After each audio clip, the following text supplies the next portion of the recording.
Hi, welcome to Made to Heal with Angela Brown. So, I'm going to talk about parenting today. I'm not an expert in the parenting department. I'm still learning, in fact, but I want to talk about a couple things that I've learned. But before I get into that, I want to tell you about my online 12-week course that is June 24th through September 9th. This is a healing journey that will help you heal spiritually, emotionally, mentally, and physically.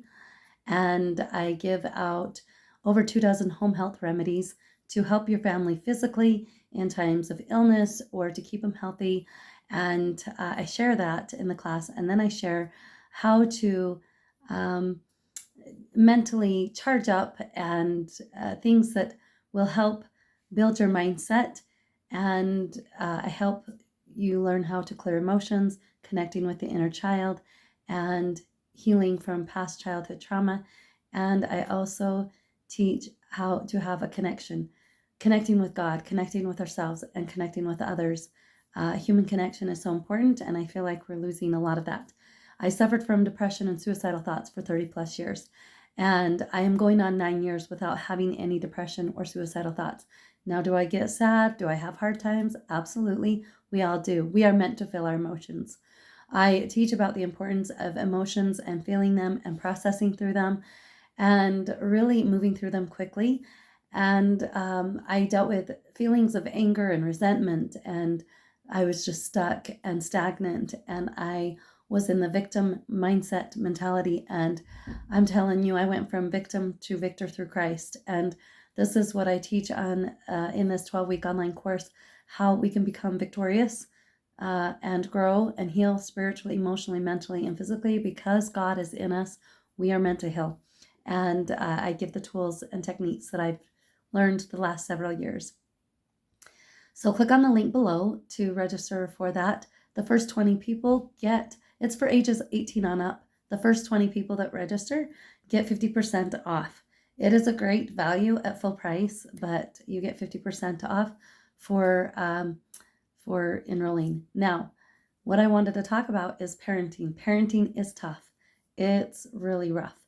And especially if you're a young mom, we have these things called shame and guilt that creep in that, you need to cave in because, you yelled at them, lost your cool, and so now it's time to cave in and whatever. We play the game where we dance to the music of our children sometimes, and it's important that we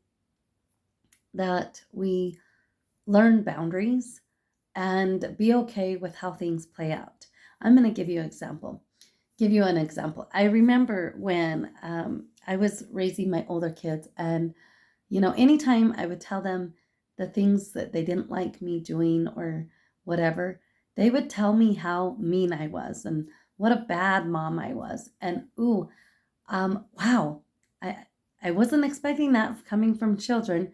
I never pulled that kind of stuff on my mom that I remember, but they would tell me how bad of a mom I was and how mean. I was just so mean, and I felt bad at first, and I think my kids were playing in on it, right? They were like, "Ooh, this is getting her to react. She doesn't like it." And so that made them even want to say it more. And finally, I decided I was going to tell them, you know what?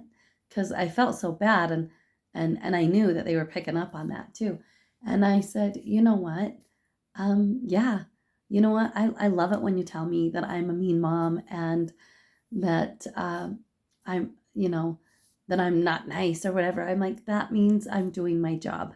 That just means I'm doing my job as a mom, and I can't be your friend. I can be friendly to you, but we're not friends. Our relationship is parent child. So I'm not your friend, and I'm not here to give you what you want all the time. And I'm sorry that you think I'm mean or not nice, but that's the way it is.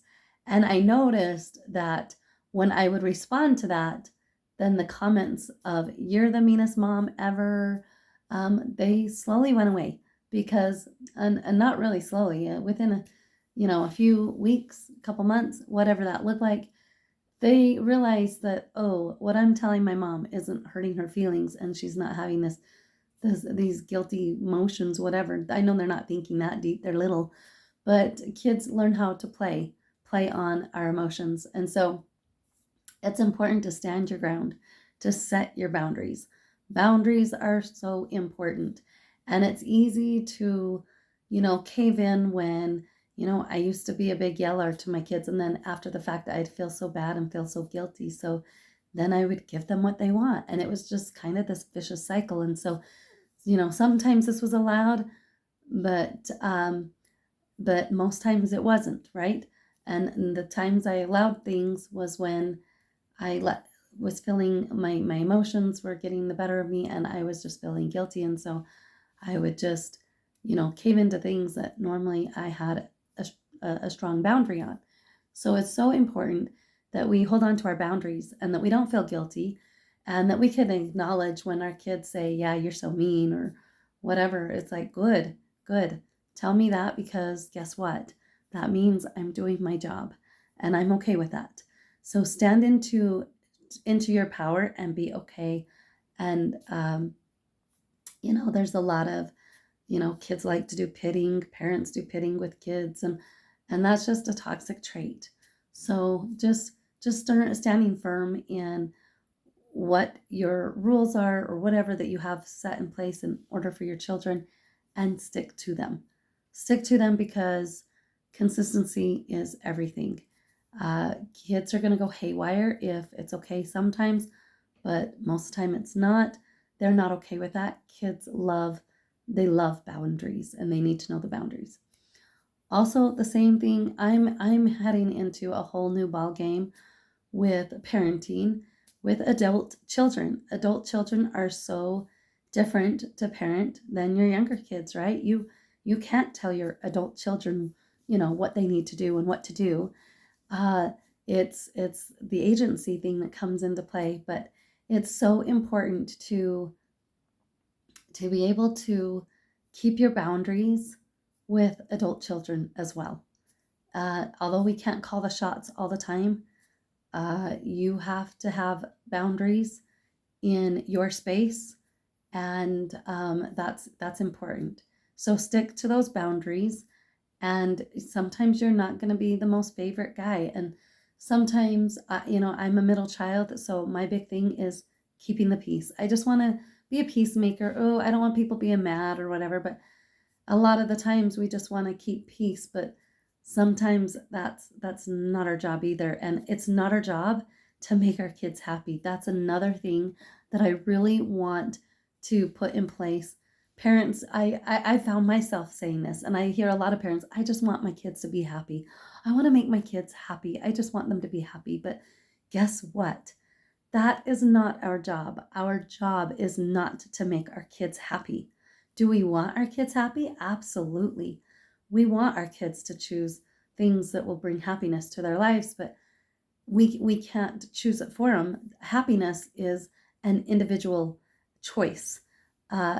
Whether you're talking about a toddler, a teenager, a young adult, an adult in their 30s and 40s, we cannot bring happiness to others. We can help others see what happiness is about, but we cannot force happiness onto someone. That has to be a personal choice, and that has to be when they are going to allow themselves to be in the right mind space to allow that. I wasn't happy for 30 plus years because I chose to be stuck and stagnant and be in the victim mode and blame everything on things and others around me. But when I chose to take accountability, and when I realized that I got to choose how I felt, nobody made me sad. Nobody made me angry. I was choosing that. So we choose that. And when we realize that that's the same for our kids, they choose their path. They are choosing what they are going through. And as hard as some of the decisions our kids make sometimes, it's our job just to love and be there for that support. But to hang on to those boundaries that you have, no matter if they're going to be mad at you. Like I said, we can't please and worry about if our kids are happy all the time or not. That's not our job. Our job is to be there, keeping our firm boundaries and loving our children and helping them through the process. So that's just what I wanted to talk about parenting. Parenting is something daily. Even if you are an empty nester and you don't have any kids, or maybe you haven't had any kids yet, the parenting phase is not ever over. And if you haven't had the blessing of having kids, you have that blessing to be a parent to a neighborhood child, or to adopt somebody that you could be a good mentor and a role model. Because let's just be honest, parents can't do this alone. And so we could play the victim mode in I don't have kids, I can't have kids, and be bitter, or we could get excited and get involved with nieces, nephews, or neighbors, or whatever it is. So there's many ways that we can step into that parent role. Um, anyway, and it's so important to set boundaries. Remember your boundaries with your people, with your kids, and they will respect you for it.